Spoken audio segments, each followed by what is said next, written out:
तो बिहार में बीजेपी की जो मुसीबत है वो कम नहीं हो रही, और बीजेपी की मुसीबत इस बात को लेकर नहीं है कि विरोधी उस पर निशाना साध रहे हैं, बल्कि मुसीबत इस बात को लेकर है कि बीजेपी के जो अपने हैं वो सवाल उठा रहे हैं। और आज जो सवाल उठा वो काफी गंभीर सवाल है।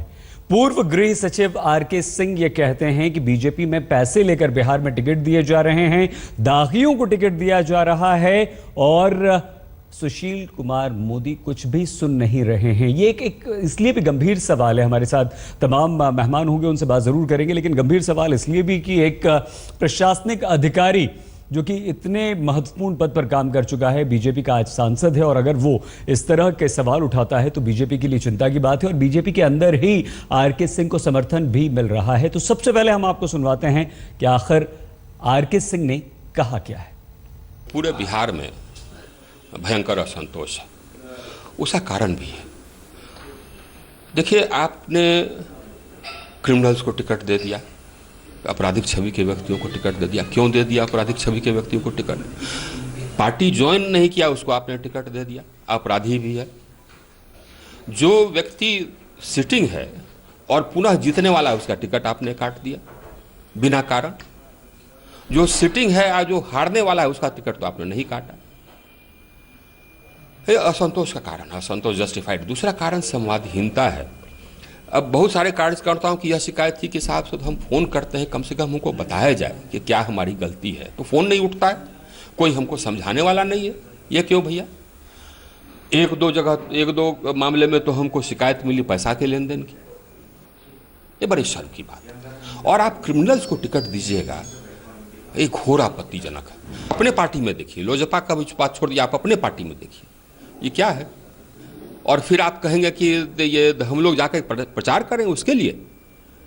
हम लोग तो कदापि नहीं, हम लोग तो उसका विरोध करेंगे। यानी लोजपा के जो भी कैंडिडेट्स होंगे क्रिमिनल छवि वाले, तो उनके खिलाफ प्रचार भाजपा के किसी पार्टी के, तो आप उनके लिए प्रचार नहीं करें? कदापि किसी पार्टी के कोई कैंडिडेट होंगे, चाहे भाजपा के हों, चाहे लोजपा को हों, रालोसपा को हों, और उसके लिए हम क्रिमिनल छवि को होंगे, कहा जाएगा हमको प्रचार करने के लिए, कदापि नहीं। किसी की हिम्मत में नहीं है कि हमको कह दे कि जाके प्रचार करें। मैं देखता हूं कौन मुझे कहता है। आपने सुना आरके सिंह कितने गुस्से में हैं। वो ये कह रहे हैं किसी की हिम्मत नहीं है कोई मुझे कह दे कि ऐसे लोगों के लिए मैं प्रचार करने जाऊं। इस वक्त हमारे साथ कुछ राजनीतिक मेहमान हैं, उनका परिचय हम आप सबसे करवा दें। हमारे साथ केसी त्यागी जी हैं, महासचिव जेडीयू के वरिष्ठ नेता, बहुत धन्यवाद त्यागी जी। डॉक्टर संबित पात्रा, प्रवक्ता बीजेपी के, संबित जी धन्यवाद आपका। प्रेमचंद मिश्रा जी हैं, प्रवक्ता कांग्रेस के, बहुत धन्यवाद। और वरिष्ठ पत्रकार उर्मिलेश जी, सर बहुत धन्यवाद आपका। उर्मिलेश जी, संबित जी, शुरुआत जाहिर से बात है आपसे ही होगी यहां पर। संबित जी, आपके एक सांसद और सांसद से ज्यादा पूर्व गृह सचिव, एक ऐसे प्रशासनिक अधिकारी जिन्होंने देश के सबसे महत्वपूर्ण पद पर काम किया है, वो आज नाराज हैं, क्यों?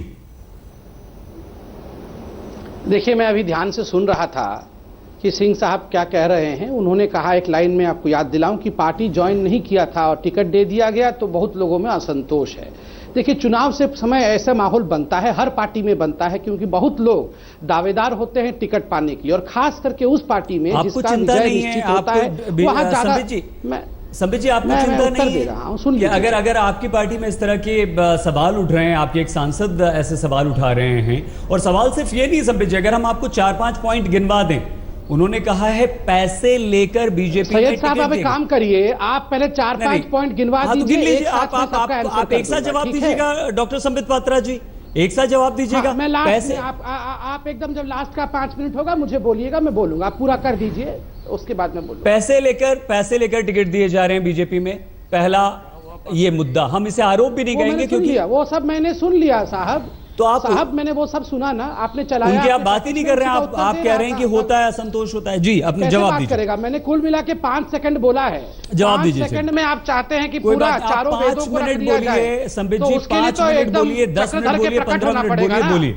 हाँ, तो सुन लीजिए, अभी मैं 10 मिनट बोलता हूँ, सुनिए। नंबर 1, मैं यही कह रहा था कि जब भी चुनाव का माहौल होता है सभी पार्टियों में असंतोष होता है, क्योंकि टिकट के दावेदार बहुत सारे लोग होते हैं। स्वाभाविक है, होने भी चाहिए राजनीति में, और खास करके उस पार्टी में जहां विजय की ओर पार्टी बढ़ रही हो तो ज्यादा दावेदार होते हैं। मैं आपको याद दिलाऊं, अभी सिंह साहब ने कहा कि पार्टी ज्वाइन नहीं किया और टिकट मिल गया, बड़ा संतोष हुआ लोगों में।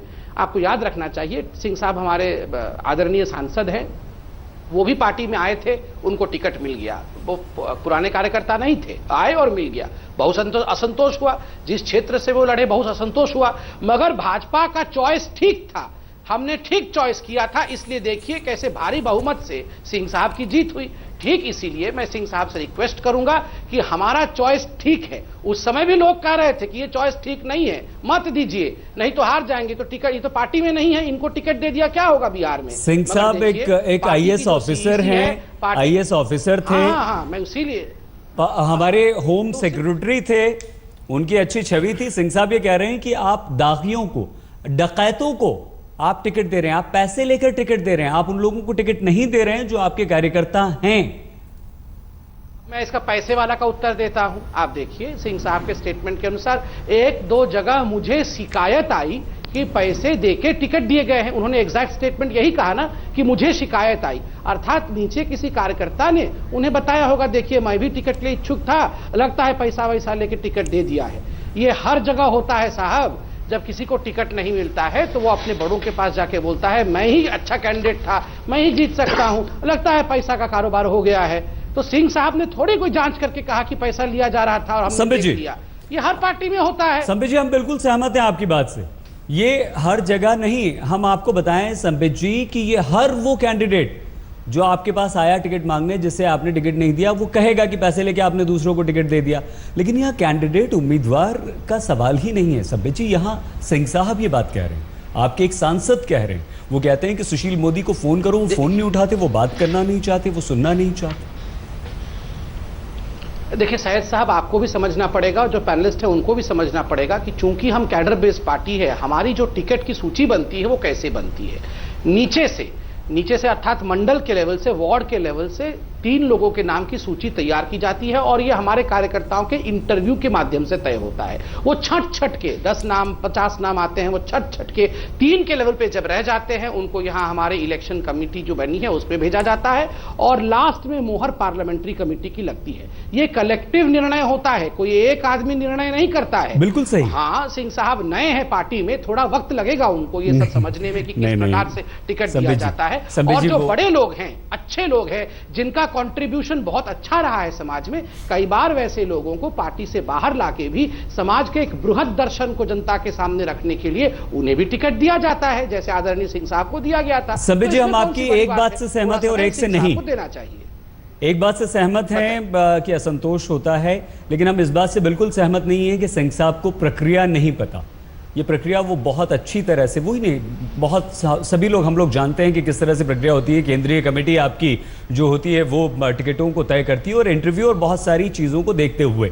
हमारे साथ त्यागी जी, आपको लगता है आरके सिंह साहब ने ये जो कहा है वाकई बीजेपी के अंदर हो रहा है, कुछ ऐसे लोगों को टिकट दिया जा रहा है जिन्हें नहीं दिया जाना चाहिए था? देखिए, मैंने जयप्रकाश जी के आंदोलन में सार्वजनिक जीवन में प्रवेश किया जब भ्रष्टाचार के, दागी लोगों के और बाहुबली लोगों के खिलाफ आंदोलन चला था। तो मेरे गले के नीचे से ये नहीं उतर रहा। मैं प्रधानमंत्री जिस दिन आए थे, पहले दिन पार्लियामेंट के अंदर 7:54 पे उनका भाषण है, Modi request SC for quick decision on MPs with criminal cases. I request Supreme Court to take quick decision on people facing criminal charges in Parliament. सारे देश ने वेलकम किया था। प्रधानमंत्री ने फिर कहा था कि मैं कसम खाता हूं कि पॉलिटिकल सिस्टम को इसे ठीक करूंगा, जो क्रिमिनल्स हैं पार्लियामेंट में, पार्लियामेंट के बाहर, उन्हें सत्ता से बाहर करूंगा। And his first job will be to set up a panel to prove pending criminal cases against the MPs and the MLAs. Shri RK Singh को मैं निजी तौर पर जानता हूं, बहुत सेंसिटिव किस्म के अधिकारी हैं जी। वो बिहार सरकार के भी अधिकारी रहे हैं और कई अवसरों पर उन्होंने बिहार सरकार के बारे में भी टिप्पणियां की हैं, जो जिससे हम भी असहज हुए हैं। उन्होंने गृह मंत्री होने के नाते जब जब भी पाकिस्तान के बॉर्डर पर या दाऊद को लेकर के या आतंकवादियों को लेकर के कोई जी। खराब सिचुएशन पैदा हुई है, ने सवाल उठा दिया है कि पैसे लेकर बीजेपी में टिकट दिए गए हैं, दागियों को टिकट दिए गए हैं, डकैतों को टिकट दिए गए हैं। प्रेमचंद जी, ये जो आरोप है आपके गठबंधन यानी कि दोनों लालू और नीतीश पर भी लगे, क्या कहेंगे? देखिए, आरके सिंह ने जो कुछ भी कहा है वो भारतीय जनता पार्टी में जो कुछ चल रहा है बिहार में उसको उन्होंने बयान किया है। और आरके सिंह कोई उल जुलूल बयान देने वाले टाइप के कोई ट्रेडिशनल भाजपाई नहीं है, वो एक गंभीर किस्म के इंसान हैं। और निश्चित तौर पे उन्होंने जब इन चीज़ों को महसूस किया और देखा है तब बोला है। हम लोग भी यही बात बहुत दिन से कह रहे थे कि बिहार में बीजेपी एक आदतन दल बदलुओं की पार्टी बन गई है और तमाम तरह के लोग उसमें रोज़ शामिल किए जाते हैं। और लगातार अभी 10 दिनों से बीजेपी कार्यालय में यहाँ कभी कोई गधा लेके प्रदर्शन करता है, कोई लाठी डंडा लेके प्रदर्शन करता है, कभी कोई प्रेस कॉन्फ्रेंस को डिस्टर्ब करता है। मैंने इतने बड़े पैमाने पर अनियमितताएं बढ़ती हैं बिहार में बीजेपी के नेताओं ने टिकट वितरण में। ये तमाम चीज़ें अपनी जगह है, कोई उम्मीदवार को उम्मीदवारी नहीं मिलती है, ये बात सही है कि वो आक्रोश में कुछ भी आरोप लगा देता है। लेकिन अगर भाजपा का कोई मेंबर ऑफ पार्लियामेंट जो भारत का गृह सचिव रहा है, उन्होंने 4 महत्वपूर्ण बातें कही, उसमें एक बात आपने नहीं बताई है।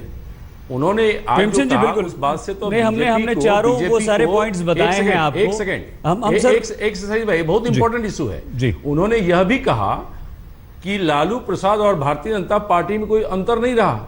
इसका मतलब क्या रहा? अब बीजेपी बिहार में जंगल राज कहना बंद कर दे। अगर लालू जी जंगल राज के प्रतीक है तो बीजेपी भी जंगल राज की प्रतीक है, और यह बीजेपी के नेता ने कहा है। तो मैं समझता हूं ये तमाम ऐसे प्रश्न हैं जहां पैसे लेके टिकट दिया बीजेपी वालों ने, अपराधियों को टिकट दिया बीजेपी ने, और तो और जो तमाम तरह के हिंट दिए हैं आरके सिंह ने कि बीजेपी के अंदर क्या कुछ हो रहा है। उसके बाद बिहार में भारतीय जनता पार्टी की क्या वास्तविक स्थिति है वो आज उजागर हो गई। प्रेमचंद जी, तो मैं समझता हूं कथनी और करनी है, पार्टी में डिफरेंस। संबित जी जवाब देना चाह रहे हैं। संबित पात्रा जी की हालत कितनी खराब है। क्या बीजेपी के अपने ही उसके लिए मुसीबत खड़ी कर रहे हैं? चर्चा हमारी चल रही है सांसद आरके सिंह, जिन्होंने आरोप लगाया है अपनी पार्टी पर कि पैसे लेकर टिकट दिए गए हैं। संबित पात्रा जी को जवाब देना था यहां पर। संबित जी, प्रेमचंद जी की बातों का आप जवाब देना चाह रहे थे, बताइए। देखिए, पहले तो प्रेमचंद जी जो कह रहे थे उसे सिलेक्टिव हियरिंग कहते हैं। वो कह रहे थे कि आरके सिंह जी कोई साधारण व्यक्ति नहीं है, सच कह रहे थे, और वो बहुत बड़े पोजीशन पे रहे हैं, इसलिए उनकी बातों को सीरियसली लेना चाहिए। मैं याद दिलाऊं प्रेमचंद जी वही डिबेट का जिसमें आपने मुझसे कहा था, आरके सिंह जी ने ही कहा था कि चिट लेके पैसे लेके किस प्रकार जो सुशील कुमार सिंधे थे वो पोस्टिंग्स करते थे पुलिस ऑफिसर के, जब वो होम मिनिस्टर थे। ये बहुत बड़ी स्टोरी बनी थी, आपको पता होगा। फिर दाऊद इब्राहिम के सरेंडर को लेकर भी उन्होंने कहा था। तीसरी बात, दाऊद को लेकर किस प्रकार अमेरिका में आपके मंत्री ने, सुशील कुमार सिंधे ने झूठ कहा था, यह भी उन्होंने खुलासा की थी। उस समय तो आप सुन नहीं पा रहे थे, अब आपको बड़ा सुनाई दे रहा है। दूसरी बात आपने कही कि न जाने कैसे कैसे हमारे जो कार्यकर्ता हैं उनको टिकट नहीं मिलने पे वो धरना प्रदर्शन कर रहे हैं। हमारे यहां तो टिकट ना मिलने पे धरना प्रदर्शन कर रहे हैं, स्वाभाविक है, हम जीत की ओर बढ़ रहे हैं। आपके यहां तो टिकट मिलने पर प्रदर्शन हो रहा है, जिसको टिकट दे रहे हैं वो प्रदर्शन कर रहा है कि अरे टिकट क्यों दिया रे मेरे को, मेरी जिंदगी बर्बाद हो गई, वो प्रदर्शन कर रहे हैं। तो पहले आप अपने गरिबान में झांकिए। पिछली बार 253 सीट, पिछली बार 253 सीट में लड़े थे, 4 सीट जीते थे, इस बार 40 में लड़ रहे हैं, इसलिए तो प्रदर्शन हो रहा है। आप भूल गए क्या? आप भूल गए जब भारतीय जनता पार्टी 2 सीट जीती थी कि हमको टिकट देने की बात हो रही है, हमको टिकट दे देंगे शायद। पूरे देश में चुनाव लड़े थे और 2 सीट पर बीजेपी आ गई थी, ये भूल गए क्या आप? अटल बिहारी वाजपेयी और अभी की याद करिए जो आ रहा है भविष्य में, वो पीछे चले जाइएगा तो फिर दिक्कत हो जाएगी। और आप उसको याद करिए, आप पीछे जा रहे हैं तो मैं भी पीछे जाऊंगा, मुझे भी बीजेपी के इतिहास को सब याद है। 2 सीट पर आप आ गए थे। वो देखिए संबित जी डाइवर्ट कर दिया आपने। हालत हो रही है। संबित जी, मुद्दा ये है ही नहीं। अब तो आप कांग्रेस ने ये किया, उसने सुना नहीं सुना। उर्मिलेश जी कुछ कहना चाह रहे हैं? संबित जी सर। नहीं, मैं भले राजनेता लोग थोड़ा सा अगर खामोश हो जाए। प्रेमचंद जी, निवेदन आपसे, जरा उर्मिलेश जी की बात सुन लीजिए सर, प्लीज कहिए। नहीं, मैं ये कह रहा था कि जो अभी उठाया है मुद्दा आरके सिंह साहब ने, क्योंकि मैं एक रिपोर्टर हुआ करता था उन दिनों नवभारत टाइम्स का, और जब वो जिलाधिकारी थे, फिर बिस्कोमान वहाँ एक संस्था है पटना में, बिहार की बड़ी संस्था है, उसके वो प्रबंधक भी थे, आई थिंक ही वॉज महाप्रबंधक। तो मैं आर.के. सिंह को उस जमाने से जानता हूँ। वो बिहार के होम सेक्रेटरी भी थे। वो तो हर एक फेज वाइज उनको मैं जानता हूं, और वो एक ऐसे व्यक्ति हैं, जैसा कि संबित भी बता रहे हैं और बिल्कुल सही वो बता रहे हैं, कि जिनको बिहार में या केंद्र में भी हमेशा गंभीरतापूर्वक लिया गया। एक तो उनकी ब्यूरोक्रेसी में भी तरह तरह के अफसर होते हैं, उनकी इमेज बहुत अच्छी रही है एक ऑनेस्ट अपराइट अफसर की, और काम से काम रखने वाला अफसर जो नेताओं से डरता भी नहीं है। अभी भी उनकी बातों को अगर आप सुनिए तो उन्होंने कहा कि हमें कोई कह नहीं सकता। देखिए, जो मुझे लगता है कि उन्होंने जब ये बात कही है तो बीजेपी को बहुत गंभीरतापूर्वक लेना चाहिए। उसकी वजह है कि ठोस कुछ बातें उन्होंने कही हैं जो बाइट में नहीं है, लेकिन मुझे जो जानकारी मिली है, मैंने जो लिस्ट देखी भी, उसमें देखिए इन्होंने शाहपुर से जिस व्यक्ति को टिकट दिया है, मैं बीजेपी की बात कर रहा हूं, इनके एलआई की नहीं, उनके ऊपर गंभीर आरोप हैं। शाहपुर जो है, जिस क्षेत्र को रिप्रेजेंट करते हैं आर.के. सिंह संसद में, उसी क्षेत्र में आता है, एक विधानसभा का सेगमेंट है। उसमें जो व्यक्ति दिएंगे, मैं नाम नहीं लेना चाहूंगा, वो गंभीर आरोपों में घिरे हुए व्यक्ति हैं। दूसरी बात, तरारी सीट है, वो भी उसी इलाके में आती है। तरारी सीट में आदरणीय केसी त्यागी जी की पार्टी समर्थित एक विधायक हुआ करते थे, जो बहुत ही उनके भी मामले जो हैं आपराधिक पृष्ठभूमि कही जाती है। उनको नीतीश कुमार जी ने उनको बाहर कर दिया और उनको रिजेक्ट कर दिया। अब इस बार उनको तो टिकट देने में बहुत मुश्किलात थी, तो मैंने सुना है कि उनकी धर्मपत्नी को इनके किसी एलआई की पार्टी से, इनकी किसी गठबंधन सहयोगी की पार्टी में एकोमोडेट किया गया है। इन लोगों ने आपस में एकोमोडेट किया है, और सिर्फ इन्होंने ही नहीं, कांग्रेस और जेडीयू ने भी एक दूसरे के कैंडिडेट्स को एकोमोडेट किया है। तो ये जो एकोमोडेशन है, वो इस तरह के जो आपराधिक पृष्ठभूमि के लोग हैं, उनको अगर आप करेंगे तो जाहिर है आर.के. सिंह जैसे लोग, जिनके पास सारे बिहार के राजनीतिक अपराधीकरण का ब्यौरा है, वो कैसे खामोश रहेंगे? खासतौर पर तब जब उनके पास साहस है, उनके पास ईमानदारी है। ये एक पहलू है जिस पर मुझे लगता है, क्योंकि देखो बीजेपी के पास किसी अपराधी को एडजस्ट नहीं किया है। उंगलियां आपकी तरफ भी उठ रही हैं। एक लाइन में कंक्लूड कर लूं। देखिए इसमें कोई दो राय नहीं है, और मैं एक जर्नलिस्ट के तौर पे पूरी प्रामाणिकता के साथ कह रहा हूं कि ये बात सही है कि बिहार के विभिन्न राजनीतिक दलों के लोग रणवीर सेना और तमाम तरह की सेनाओं से जुड़े रहे हैं। बीजेपी ने एक टिकट जहानाबाद में अरवल के पास दिया है, जो एक वहां की लोकल सेना थी, पांडव सेना, उसके सरगना माने जाते थे। और तो और उन्होंने रणवीर सेना से जुड़े लोग, जिनके बारे में अभी कोबरा पोस्ट ने बाकायदे फिल्म बनाई, उस फिल्म में जिन लोगों को बताया था कि ये जो लैंडलॉर्ड आर्मी है उसके संरक्षक या उसके एसोसिएट रहे, उनमें से बहुत सारे लोगों को उन्होंने ओबलाइज किया है। तो मेरा यह कहना है कि राजनीतिक अपराधीकरण पर अगर एक अफसर के रूप में आर.के. सिंह साहब ने इतना स्ट्रांग पोजीशन ली थी एक गृह सचिव के रूप में बिहार के, तो आज वो एक सांसद के रूप में अगर बोल रहे हैं तो ये उनका नैतिक व्यक्तित्व बोल रहा है। और मैं एक जर्नलिस्ट के रूप में सैल्यूट करता हूं। आरजेडी, जेडीयू, कांग्रेस में भी ये होगा तो भी हम वही कहेंगे जो आर.के. सिंह कह रहे हैं, और मैं इसको एक शुभ लक्षण मानता हूं कि किसी भी पार्टी में वो हों, ये लोग आवाज उठाएं, जेडीयू में भी आवाज उठे, आरजेडी में भी आवाज उठे, ये बिहार के लिए, देश के लिए अच्छा है। त्यागी जी, आप पर सवाल उठे थे, हम संबित जी से इसका जवाब लेना चाहेंगे, लेकिन पहले आप बता दीजिए, क्या आपकी पार्टी या आपके अलाइज बिल्कुल ये इस बार मान के चल रहे हैं कि नहीं, हम किसी भी दागी को, किसी भी आपराधिक छवि वाले उम्मीदवार को टिकट नहीं देंगे? देखिए, अभी हमारे मित्र उमेश जी बता रहे थे जिन सज्जन के बारे में उन पर किसी अपहरण में शामिल होने का इल्जाम था बड़ी फिरौती को लेकर के, हमारे मुख्यमंत्री श्री नीतीश कुमार जी ने उनकी कोई मदद नहीं की, बल्कि उनको पार्टी से निकाला, पुलिस के हवाले किया। उन्हीं के अपने जिले नालंदा के एक और महाबली थे जिन पर इसी तरह के कुछ मुकदमे थे, और उनको भी श्री नीतीश कुमार ने टिकट नहीं दिया। लेकिन दिक्कत क्या है, हम टिकट नहीं देते हैं और कई अवसरों पर मान लीजिए बीजेपी भी टिकट ना दे तो जो इनकी सहयोगी पार्टियां हैं वो तो माला माल हैं इनसे, या तो उसमें रिश्तेदार हैं या बाहुबली हैं। क्या और मजबूरी है किसी का सर? स्थान नहीं है, उस पार्टी का नाम मैं नहीं लेना चाहता। त्यागी जी मजबूरी क्या है? मजबूरी ये है कि एक राजनीतिक कार्यकर्ता के रूप में बताऊं मैं, मजबूरी ये है कि पहले नेताओं ने इन लोगों का इस्तेमाल करके एमएलए एमपी बनने में इस्तेमाल किया। जब इनको पता लगा कि तुम्हारी वजह से भी एमएलए एमपी बन सकते हैं, तो इनके खून मुंह लगा और ये फिर खुद उम्मीदवार हो गए। पूर्वांचल में, यूपी में, बिहार में ऊंचे पैमाने पर कई राजनीतिक दलों ने, कई राजनेताओं ने इनका इस्तेमाल बूथ कैप्चरिंग से लेकर के पश्चिम और कई उत्तर कामों प्रदेश में में किया। भी। और जब इन्हें अपने रण जी मैंने कहा पश्चिम उत्तर प्रदेश में भी हाँ, है। पश्चिमी उत्तर प्रदेश में भी, ठीक कह रहे।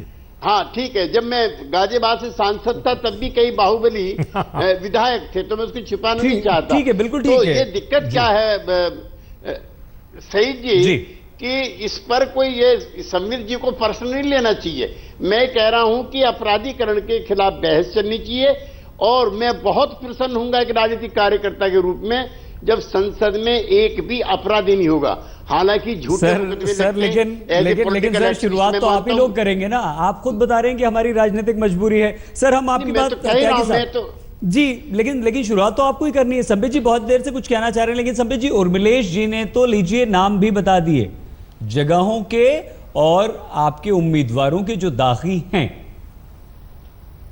नहीं, लिस्ट तो मेरे पास भी है। मैं भी मुन्ना सिंह जी का नाम बता दूंगा जेडीयू से, और अरे दूसरे संबित जी आप बीजेपी की बात कीजिए ना प्लीज।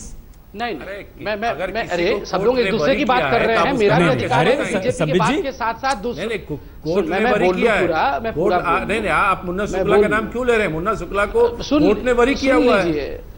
तो हमारे वाले कौन सा जेल के अंदर से लड़ रहे हैं क्या? कोई हमारे किसी के ऊपर केस नहीं है। मैं आपको स्पष्ट कर रहा है, मैं बीच में नहीं बोल रहा था, मुझे पूरा सुन लीजिए, उसके बाद बोलिएगा।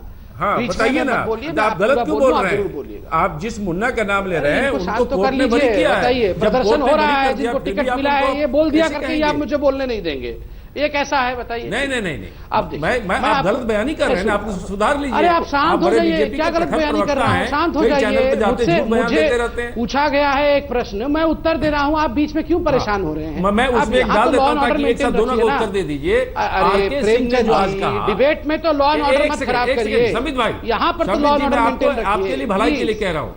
नहीं, वो मेरे आपका समय में आप बताइएगा। अभी आप अपने समय बताइएगा, मेरे समय मुझे बात करने दीजिए। ऐसे डिबेट नहीं हो सकता है सईद साहब। क्या वो इशारा नरेंद्र मोदी और अमित शाह पर है या किस पर है कि बीजेपी ने किसी की ये आपको तो वही दिखता रहता है। आप पहले जाके ढूंढिए राहुल बाबा कहाँ है, बाद में ये सब चिंता करिएगा। प्रदर्शन हो रहा है, जिसको टिकट मिला है, क्यों टिकट मिल रहा है? राहुल बाबा मिल रहे हैं और इतना चिंता कर रहे हैं कि नरेंद्र मोदी क्या कर रहे हैं, हम लोग क्या और क्या क्या कर रहे हैं। पहले अपनी चिंता करिए, यहाँ एक सीरियस डिबेट चल रहा है, वो सीरियस डिबेट। राहुल जी की चिंता छोड़ दीजिए, आप बताइए कि आरके सिंह ने जो चैलेंज किया है उनको छोड़ ही दिया है। आप मुझे बोलने दीजिए, उसके बाद आप चिंता करिएगा। मैं केसी त्यागी जी के विषयों पे जवाब देना चाहता हूं। देखिए, अभी केसी त्यागी जी हम में से उम्र में भी सबसे बड़े हैं। एक समझदारी की बात उन्होंने कही। उन्होंने कहा कि देखिए, पुराने जमाने में जो नेता थे उन लोगों ने कहीं ना कहीं जो आपराधिक छवि वाले लोगों का इस्तेमाल किया, बूथ कैप्चरिंग करवाया और अंततः खून लग गया इन आपराधिक छवि के लोगों को, और वो अब नेता बन रहे हैं। अब देखिए, बिहार में ये परिस्थिति बहुत प्रचंड मात्रा में रही है। 35 वर्षों से, 10 वर्ष कांग्रेस, उसके बाद 15 वर्ष लालू प्रसाद यादव, पुनः 10 वर्ष से अधिक नीतीश कुमार जी का जो रहा है रोल, पूरा 35 वर्ष अर्थात 420 महीने। 420 महीने में सबसे ज्यादा ठगी किसने किया? अगर इस प्रकार से खून लगाने का मुंह में काम किया है तो किन लोगों ने किया है? वो लोग आज हमसे सवाल पूछ रहे हैं। शहाबुद्दीन जहां से चुनाव लड़ते थे, शहाबुद्दीन नीतीश जी के राज में आप भी तो थे 8 साल तक। जिस प्रकार के लोग, 8 साल देखिए, मैं एक डॉक्टर आपको बताता हूं, हमारे सीनियर त्यागी जी आप कहिए, जवाब दीजिए त्यागी जी। जंगल राज चलता था, संबित जी आपकी बात का त्यागी जी जवाब देना चाह रहे हैं, सुन लीजिए प्लीज। इतने परेशान रहते थे कि कहीं कार से एक संबित भाई सुन लीजिए। हाँ त्यागी जी कहिए। संबित जी सुन रहे हैं। सच्चाई था कि नहीं? हाँ बताइए। मैं संबित जी पर्सनल नहीं होना चाहता था और पार्टी पे आपकी पर अटैक भी नहीं करना चाहता, लेकिन आपका स्वभाव बन गया है कभी पास्ट में जाने का, कभी दाएं जाने का, कभी बाएं जाने का। मैंने किसी का नाम नहीं लिया था। अब आपने एक तो मुन्ना शुक्ला का नाम लिया, मुन्ना साहिब का नाम लिया, तो उसका आपकी जानकारी के लिए करेक्ट भी कर लीजिए जो आंकड़े आपके हैं वो कोर्ट से बरी हो चुके हैं। और फिर मैं इसको व्यक्तिगत भी नहीं बनाना चाहता, क्योंकि मेरा मकसद नहीं है। नीतीश कुमार के नेतृत्व में प्रेमचंद मिश्रा जी गवाह हैं, उर्मिलेश जी गवाह हैं, और आप गवाह होते हुए वायदा माफ गवाह हो, आप जो गवाही भी नहीं दोगे। स्पेशल कोर्ट बैठा बिहार में, जिसमें 80,000 के करीब लोगों को सजा मिली, जिसमें जेडीयू के और कई दलों के नेता, एमएलए और एमपी भी शामिल थे। और नीतीश कुमार ने ऐसा काम किया जो देश में कहीं नहीं हुआ। जो गवाह था उसके लिए मैंडेटरी था एसएचओ के लिए कि गवाह को ले जा करके कोर्ट में गवाही दिलवानी है, और उसी का फलस्वरूप हुआ आज 80,000 के करीब लोग बिहार की जेलों में सजा काट रहे हैं, but for Nitish Kumar alone.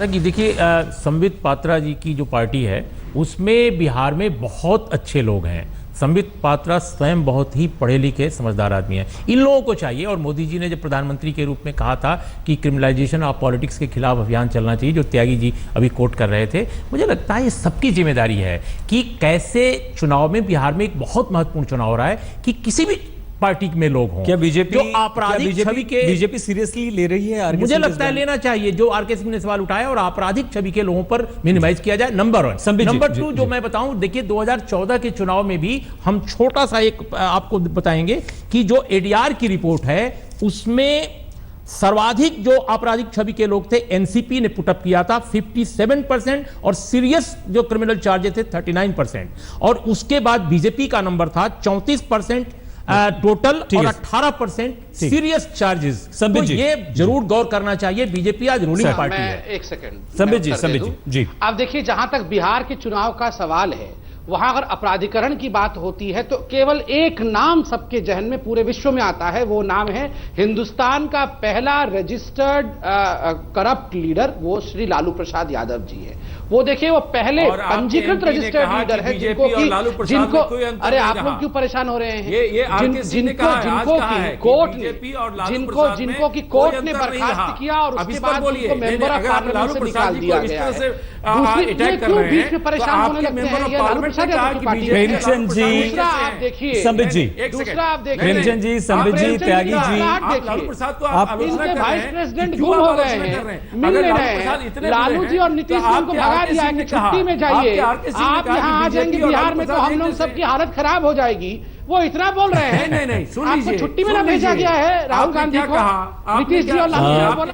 Premchand ji, Sambit जी, केसी त्यागी जी और उर्मिलेश जी, आप सभी का बहुत धन्यवाद। लेकिन उम्मीद हम यही करते हैं कि राजनीति में जो उर्मिलेश ने बात की थी और उर्मिलेश जी ने बात की थी और केसी त्यागी जी ने जिसका समर्थन किया था कि ऐसा माहौल क्यों ना बनाया जाए कि ऐसे आपराधिक छवि वाले लोग आए ही ना राजनीति में, ऐसी आशा हम करते हैं। देखते रहिए आज तक।